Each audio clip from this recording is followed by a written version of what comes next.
Hello friends good morning. आउ एक नुआ रेसिपी मु नहीं आसी सब पनीपरिया को ये काटी नहीं बीट गाजर पियाज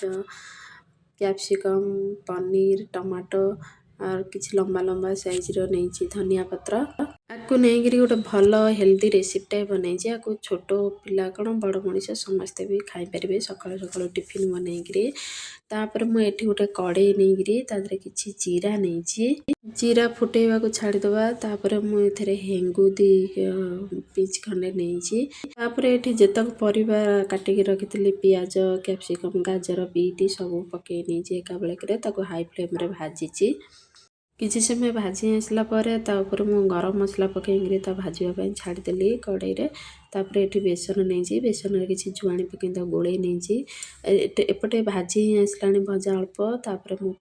जो पनीर आउ टमाटो धनिया पत्र सब पकई नहीं छाड़देली एपटे जो बेसन आ जुआणी रखी भलसे पानी पकईकि किसी लुण पकईकि गोले नहीं गोलेकि गोटे तावे दोसा जमती स्प्रेड हुए सेमती दोसा टाइप कर बेसन दोसा बेसन आणाटा भलसे हो गले मु पकई जो भाजिकी रखी सब परिवा पकईकि एमती दोसा टाइप फोल्ड कर ना गरम गरम खाइले बहुत टेस्टी लगे बहुत भी बढ़िया लगुला केमी देखा जाऊँ केमती कहे कमेंट मध्यम आ मो चैनल को सब्सक्राइब करेंगे प्लीज़ केमिति एमती टेस्टी बनातु सकाळु सकाळु हेल्दी फूड खाइबा को छुआ को दियंतु स्कूल पठातु रखुची बाय बाय।